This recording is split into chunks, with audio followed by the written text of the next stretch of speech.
BSI Radio, ceriakan harimu.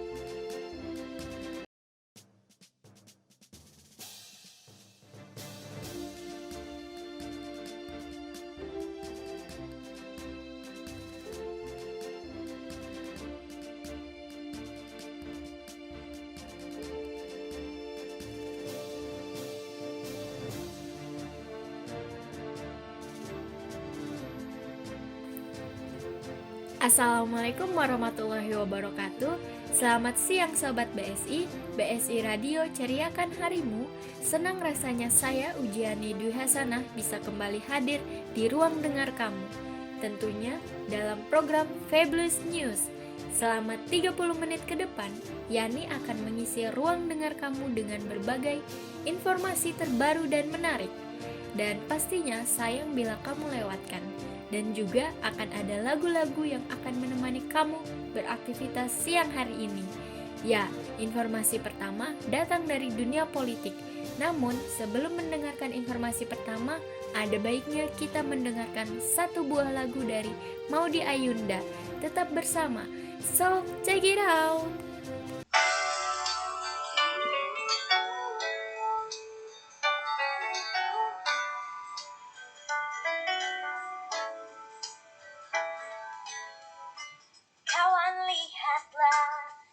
Sekelilingmu, tanah yang indah milik kita. Hapuslah semua segala prasangka, penuhi hidup dengan cinta. Jangan hiraukan semua perbedaan.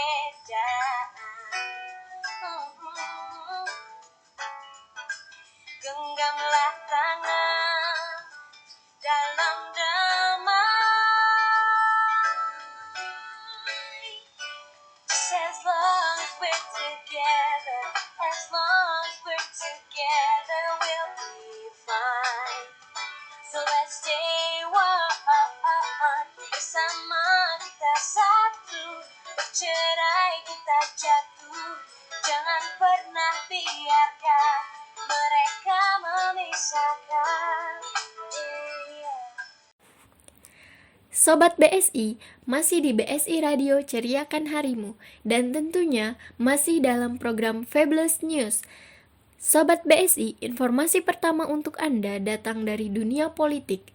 Resmi maju pilkada, Gibran Teguh dikenalkan tradisi politik sowan ala Jokowi Rudi. Usai resmi mendapat rekomendasi dari Ketua Umum Partai Demokrasi Indonesia Perjuangan atau PDIP, Megawati Soekarno Putri, Gibran Rakabuming Raka dan Teguh Prakoso berencana mengunjungi atau sowan ke kediaman Ahmad Purnomo. Hal itu disampaikan langsung oleh Ketua Dewan Pimpinan Cabang atau DPC PDIP, FX Hadi Rudiatmo, yang juga menjabat wali kota Solo tersebut. Menurutnya, Gibran dan Teguh juga mohon restu kepada Purnomo. Rudi menuturkan bahwa nanti mereka mengawali dulu Bapak Ahmad Purnomo karena beliau bertiga atau Gibran, Teguh, dan Purnomo kemarin sudah dipanggil oleh DPP juga. Dan tentunya hari ini mesti mereka sampaikan bahwa secara resmi rekomendasi sudah diterima DPC partai. Sobat BSI, informasi kedua untuk Anda masih datang dari dunia politik. Pilkada Mojokerto PDIP usung Bupati Pertahanan gandeng adik Menteri Tenaga Kerja. Partai Demokrasi Indonesia Perjuangan atau PDIP mengeluarkan rekomendasi kepada Pungkasiadi dan Titik Masudah maju sebagai pasangan bakal calon kepala daerah di Pilkada Kabupaten Mojokerto 2020. Rekomendasi yang diberikan Ketua Umum PDIP Megawati Soekarno Putri untuk pasangan Pungkasiadi dan Titik Masudah diumumkan DPP PDIP pada Jumat 17 Juli 2020. Hai Sobat BSI, Kini PMB UPSI 2020 telah memasuki gelombang 5 yang dibuka mulai 7 Juli hingga 5 Agustus 2020. Pendaftaran UPSI sangat mudah dan dapat dilakukan di rumah aja loh. Sobat BSI hanya memerlukan gadget dan download aplikasi PMB UPSI yang terdapat di Play Store. Tidak perlu keluar rumah deh untuk daftar kuliah. Ditunggu ya bergabungnya kamu di dalam keluarga besar Universitas Bina Sarana Informatika. Kuliah BSI aja. Sobat BSI, informasi selanjutnya untuk Anda datang dari dunia ekonomi. Indonesia secara resmi berlakukan IACPA dan AHKFTA. Secara hampir bersamaan, Indonesia memberlakukan Indonesia-Australia Economic Comprehensive Agreement atau IACPA dan ASEAN-Hong Kong Free Trade Agreement atau AHKFTA. Hal tersebut sesuai dengan visi Presiden dalam memperkuat struktur ekonomi Indonesia, kata Wakil Menteri Perdagangan atau Wamendak Jerry Sambuaga. Hasil perundingan perdagangan tersebut, kata Jerry, akan berkontribusi signifikan pada peningkatan akses pasar barang dan jasa atau ekspor. Baik Sobat BSI, dimanapun Anda berada, masih di ruang dengar Anda, informasi berikutnya masih datang dari dunia ekonomi. Ekonomi Indonesia diprediksi baru bangkit di kuartal ketiga 2020. Ekonom PT Bank Mandiri memproyeksi pertumbuhan ekonomi akan mengalami kontraksi baik pada kuartal kedua dan kuartal ketiga tahun ini. Kepala Departemen Industri dan Riset Regional, Dendi Ramdhani, mengatakan pertumbuhan ekonomi di kuartal kedua diramal minus 3,44%. Baru pada kuartal ketiga, ekonomi Indonesia bisa mulai bangkit meski angkanya diprediksi masih minus 0,95%. Ayo berangkat.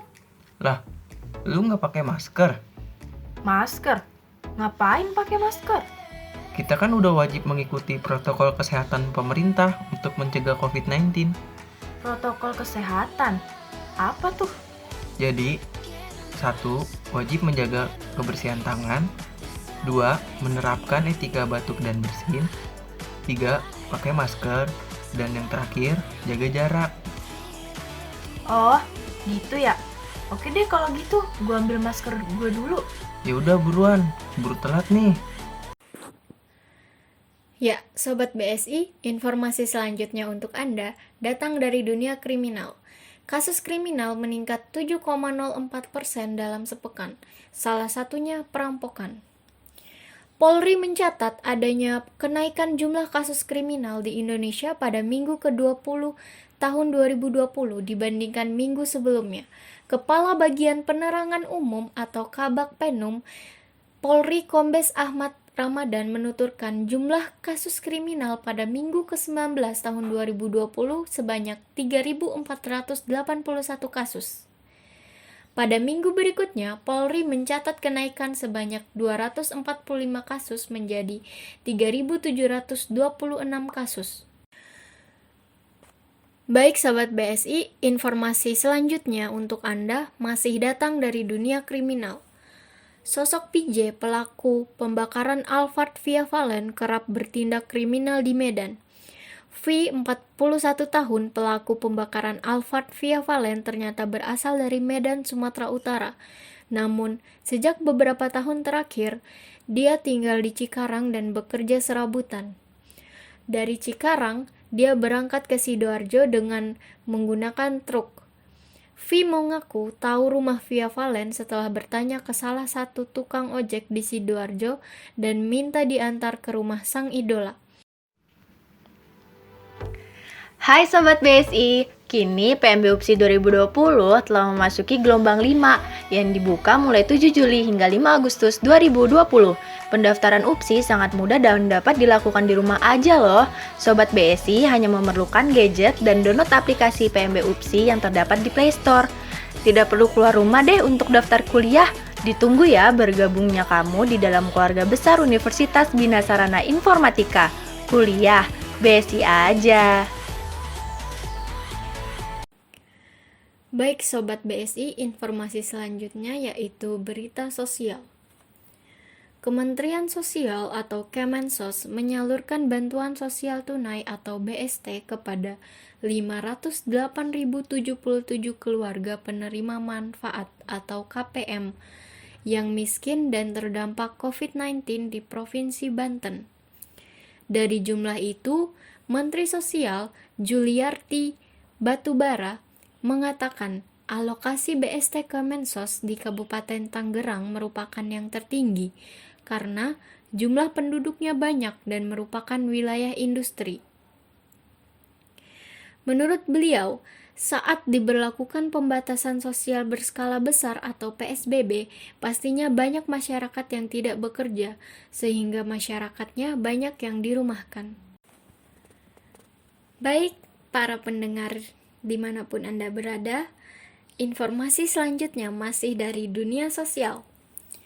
Kementerian Sosial atau Kemensos menyalurkan 1.000 paket sembako kepada lanjut usia atau lansia yang perekonomian maupun kesehatannya terdampak COVID-19 di Kota Cimahi, Jawa Barat.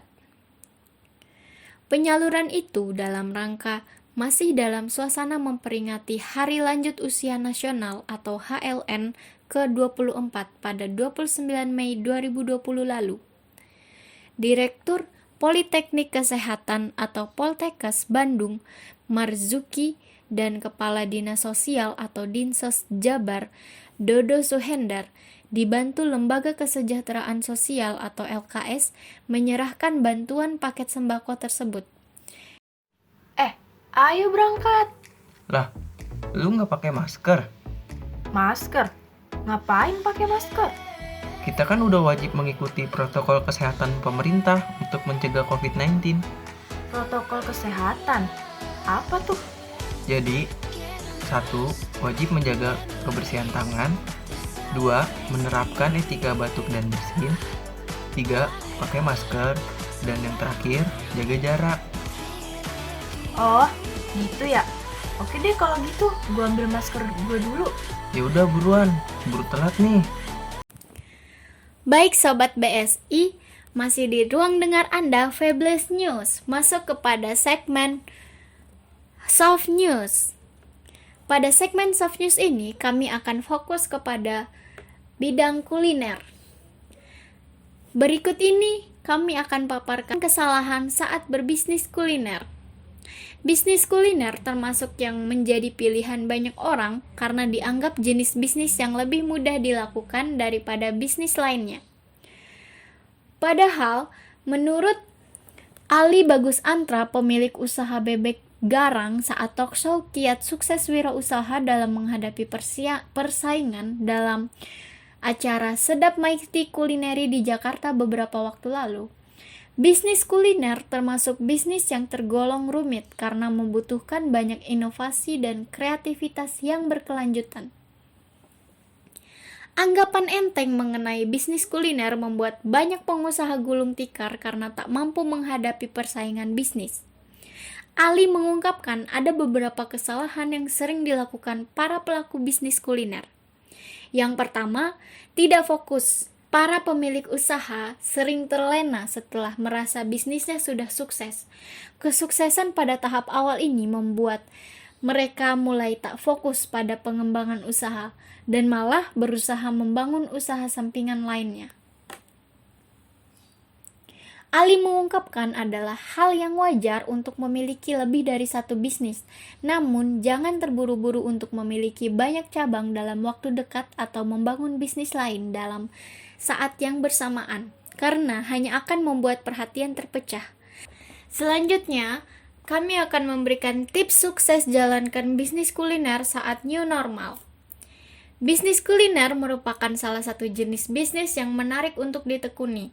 Peluang bisnis yang satu ini memang terbilang luas dan masih akan selalu berkembang ke depannya, tak terkecuali di masa-masa menjelang penerapan new normal saat ini.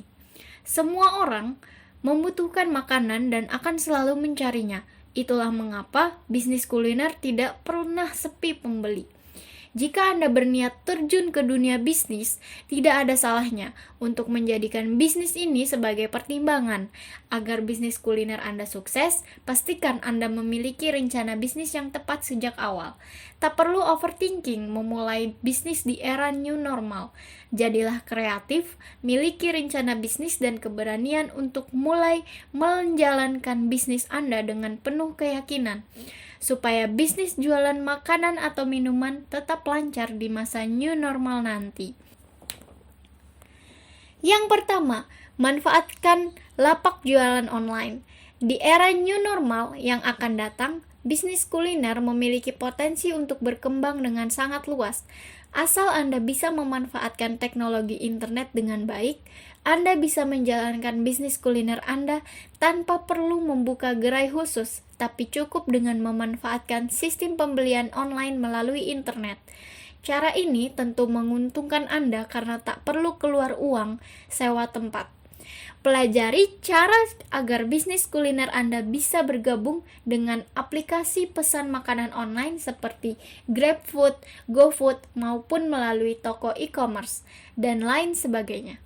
Yang kedua, perhatikan kualitas rasa dan harga. Salah satu tujuan umum orang berbisnis adalah mendapatkan keuntungan sebanyak-banyaknya. Dalam bisnis kuliner, kualitas rasa dan harga serta kreativitas menjadi penentu keuntungan yang akan diperoleh sebagai gambaran. Beberapa jenis kuliner hanya dibuat dengan menggunakan bahan-bahan yang mudah ditemukan dan terjangkau di pasaran, namun bisa dijual dengan harga yang terbilang mahal. Ingat ya, banyak orang akan tetap membeli makanan atau minuman dari toko Anda meskipun harganya tidak murah. Alasannya beragam, seperti rasanya enak, kemasannya unik, hingga promosi yang menarik.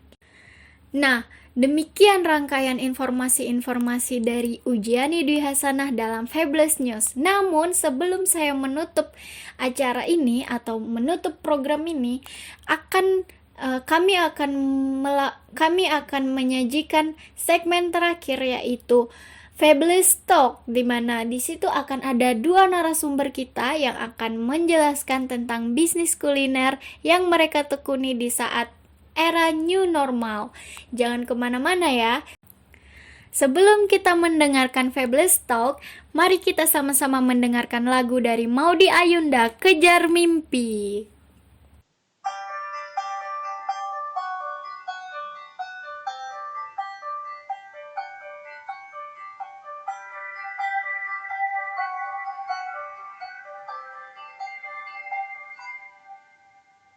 Andaikan aku bisa melayang jauh, berteman langit lepas.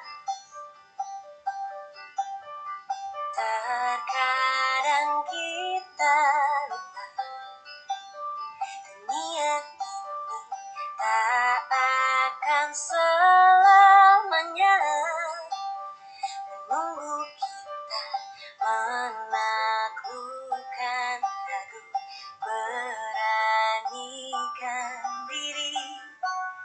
Kan ku kejar mimpi, kan ku terbang tinggi, tak ada kata tidak, ku pasti bisa.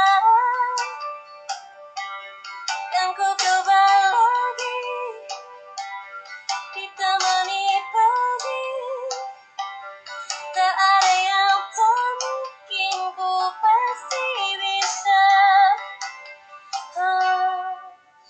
Bisa, bisa,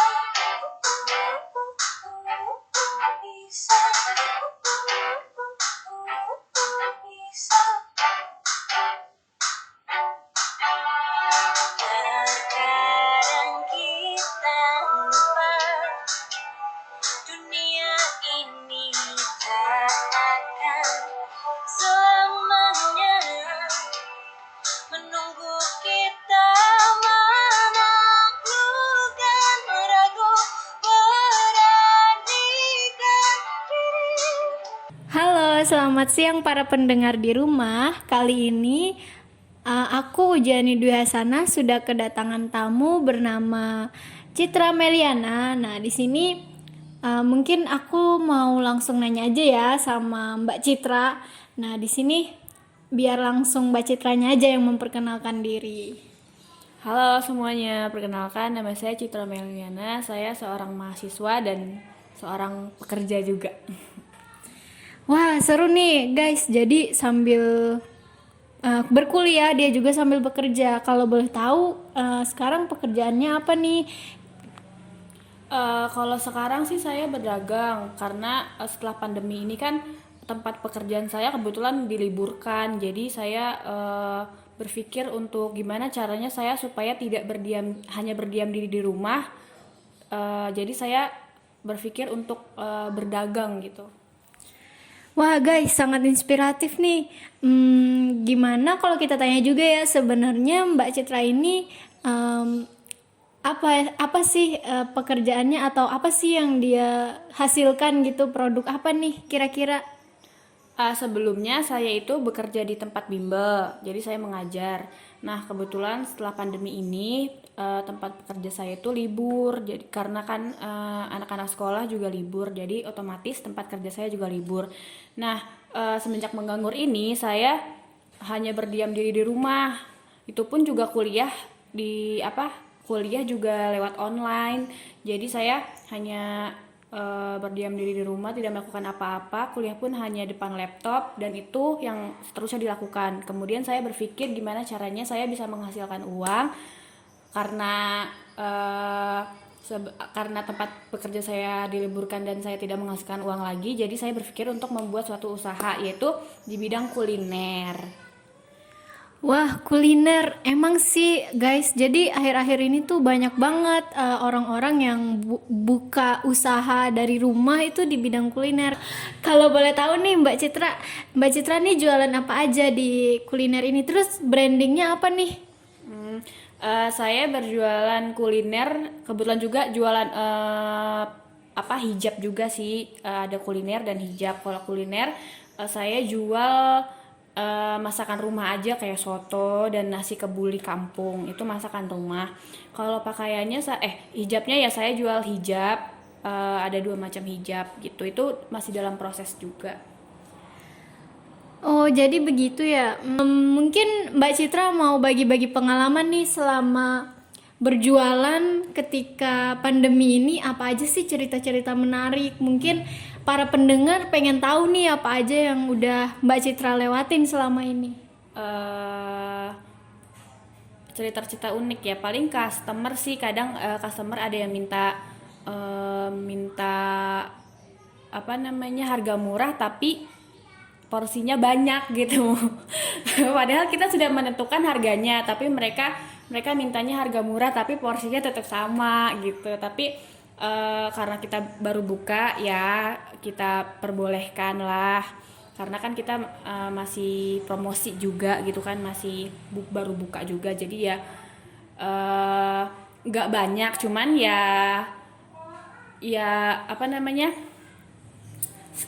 sedang aja porsinya gitu ya, pas gitulah dengan harganya. Terus ada nggak sih misalnya ada customer yang protes atau mungkin malah memberi apresiasi gitu, perasaan Mbak Citra sendiri gimana tuh sama customer yang seperti itu?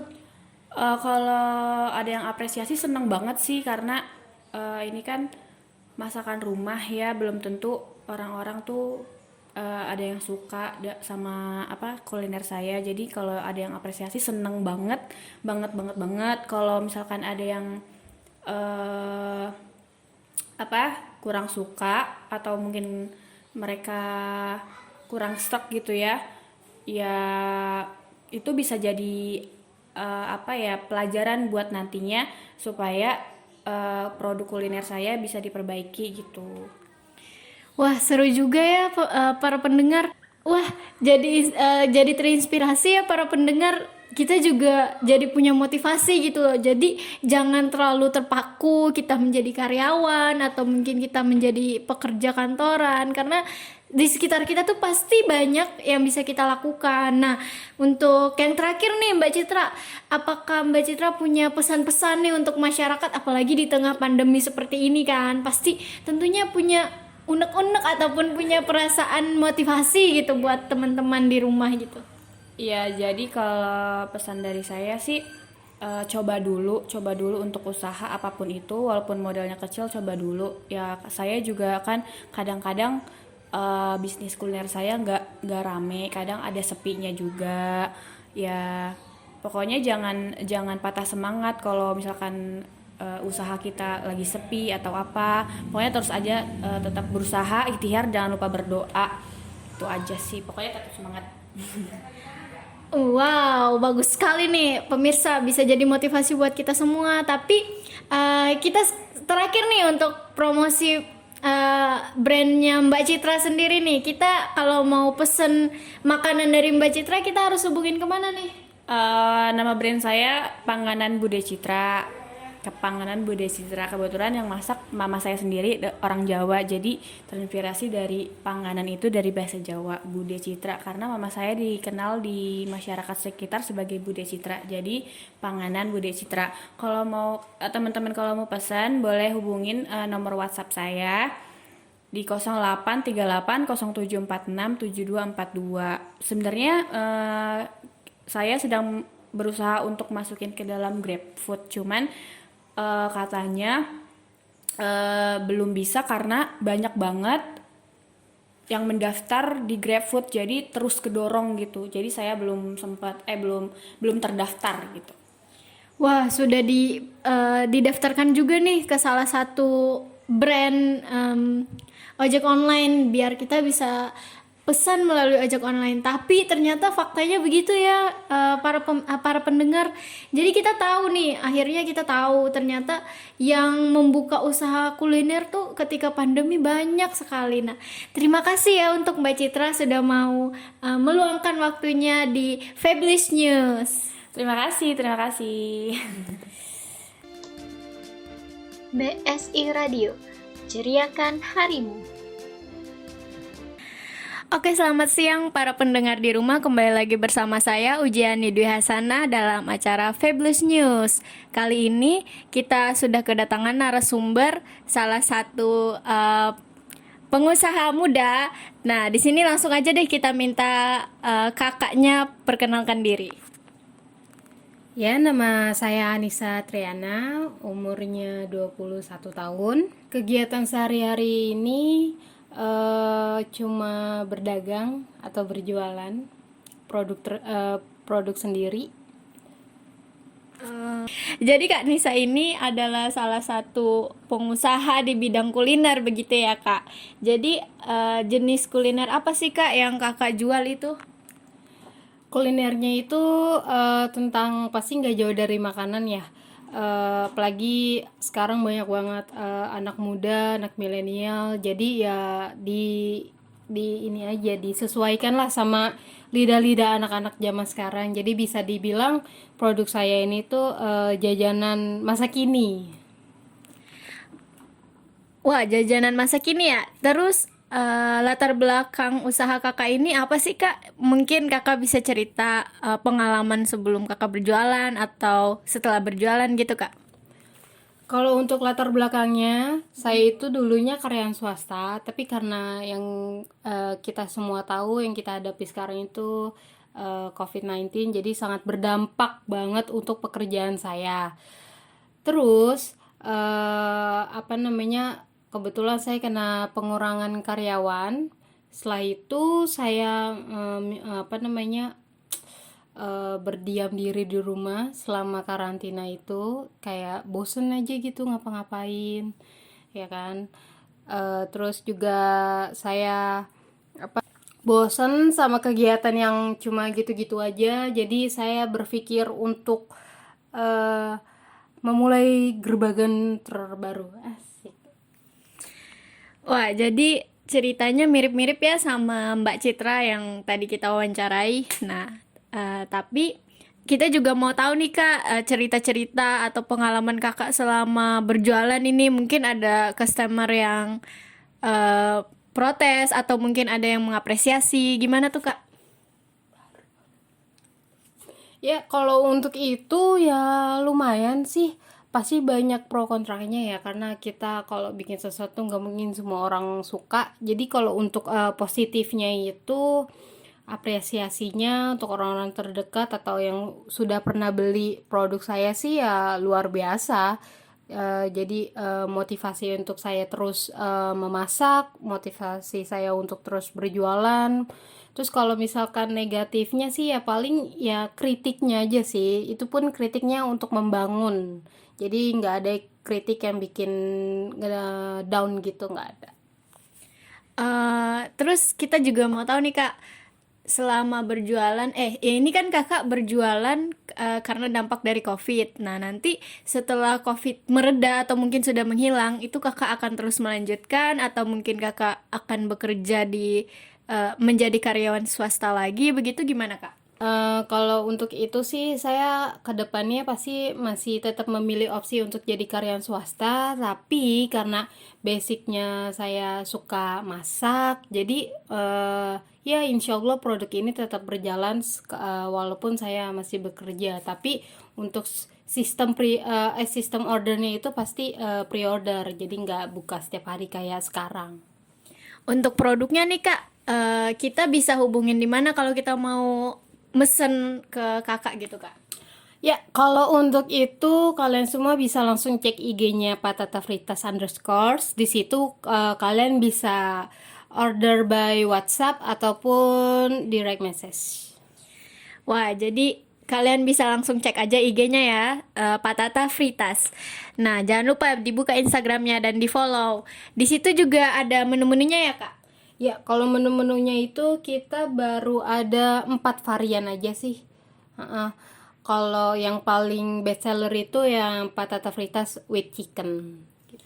Wah, seperti itu ya Kak. Nah, yang terakhir nih Kak, apakah ada pesan-pesan untuk masyarakat gitu, apalagi di tengah pandemi saat ini? Kalau untuk pesannya yang pasti jaga kesehatan, jaga kebersihan, dan juga jangan patah semangat, karena yang kalian tahu pandemi ini tuh bikin ngedrop hampir satu dunia. Jadi ya untuk semangatin diri sendiri itu harus dari diri sendiri sih. Nah, benar sekali tuh para pendengar di rumah, kita harus tetap semangat dan optimis. Pasti semuanya akan berlalu. Nah, terima kasih ya Kak Nisa sudah mau menjadi narasumber kita pada hari ini. Ya, sama-sama. Ya, dan itu saja sesi wawancara kita dengan Kak Nisa. Terima kasih sudah mendengar sampai sini. Jangan lupa tetap dengarkan Fabulous News di BSI Radio. Ceriakan harimu. Sobat BSI, informasi tadi telah mengantarkan kita pada pukul 12.30, yang berarti kita sudah sampai di penghujung acara siang ini. Tapi jangan khawatir, karena setelah ini akan hadir program-program selanjutnya yang tidak kalah menarik dan tentunya akan mengisi ruang dengar Anda hingga sore nanti, Sobat BSI. Saya Ujiani Dwi Hasanah dari Fabulous News BSI Radio. Ceriakan harimu, mohon pamit undur diri.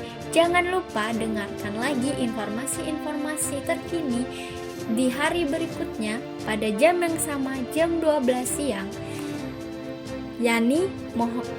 Saya Ujiani Dwi Hasanah mohon pamit undur diri dari ruang dengar Anda.